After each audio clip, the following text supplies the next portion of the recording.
Do you ever ask yourself, how do I stop being a victim of gaslighting? Believe me, I ask myself that question so many times. It's Melissa with Victim to Warrior. And one of the things that I questioned was my sanity, because the gaslighting is so dangerously manipulating, because they know what they're doing, but you don't. And the way they twist things around, you start doubting what actually happened. And you're sitting there going, wait a minute, no, this is what happened. And they are so calm about it while you're very upset, and they will relay how it happened. And it will be your fault. The blame will shift to you, or you made it up, or that's not what happened, or you exaggerate it, or you're oversensitive. All these things are part of gaslighting, and it is extremely dangerous for one's mental health. And I literally started doubting mine. I started doubting my sanity, because I knew what happened, or I thought I knew what happened. But he was so calm about what he said happened. It was completely different than how I remembered it. So I had to start writing things down. I had no choice, because the only person I could believe in this was myself. So after every situation that got sidetracked or a huge fight we got into, I wrote things down.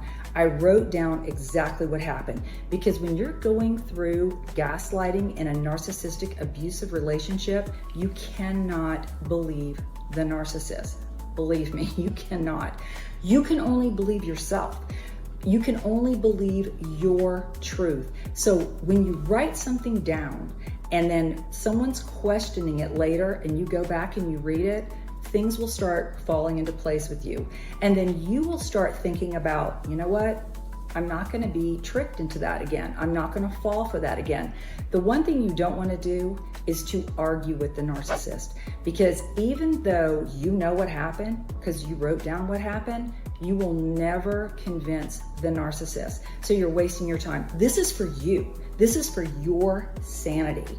And that's what I did for my own sanity, because you can't convince a narcissist of their own lies. You know why? Because they know exactly what happened. They know exactly what happened. They're just trying to convince you that it didn't happen. So that is not about them. This is about you. This is about your sanity. This is about taking control of your mental well-being. And it's the only way that I could do it. In fact, when things got so horrific with my narc, and I was married to an abusive narcissist for 7 years, was when I finally got to mediation. This was after 3 years of all of his games in court, dragging things out, costing me thousands and thousands of dollars. And I had 3 restraining orders against this man. He had threatened my life, my son's life. I had been into the hospital multiple times. And it was so bad that an armed guard had to be between me and my narcissist, who was in the adjoining room. And I was waiting for it, because I was the breadwinner. Everything was in my name. So when the mediator came in with a written letter, I thought, oh Lord, here it is. I can't imagine what this man's going to ask for. And the mediator said he won't even discuss mediation or divorce until you read this letter. And I thought, okay. I opened the letter, and it was the most unbelievable love bombing, gaslighting pack of deceptive lies that I've ever seen in my life. And by now, because I had been journaling for 2 years, I knew my own mind. He could not gaslight me. He could not manipulate me into believing something that wasn't true, but he tried.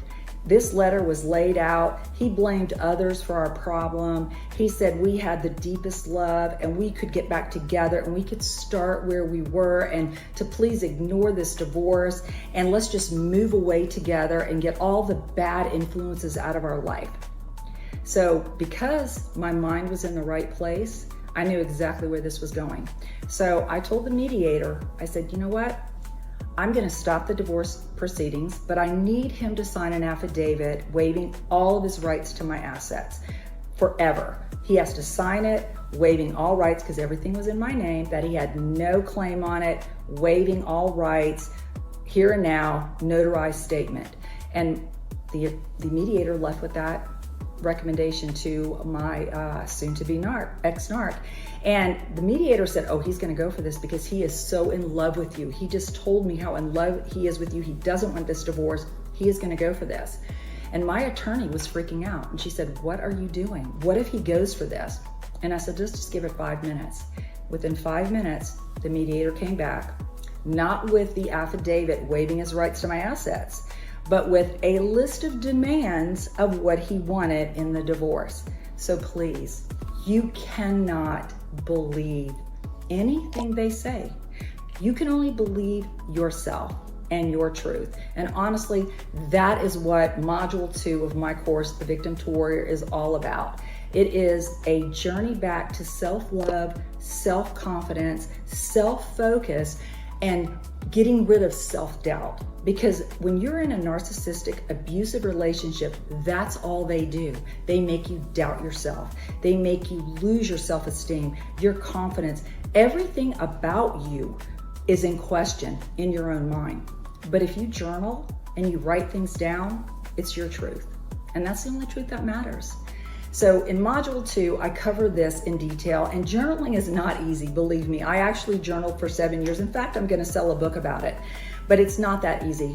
But going through the steps gradually, it's such a healing process, and it was cleansing for me, and I want that for you too. So take a look. It's in the link below, Victim to Warrior Method. Look at the modules. Module 1, if you haven't seen it, we posted that a week ago, and that is seriously critical steps that you need to take if you have left or if you're going to leave your narc. So please take a look at that. But this is about you and your well-being, your mental health, and how you can go to being a victim to a warrior and reclaiming your life back. This leads you on that journey to self-love, self-confidence, happiness, and control of your life. So you never, ever, ever have to doubt your own word and what you believe in your own heart.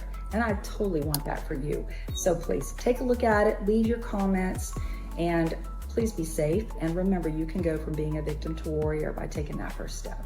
And I totally want that for you.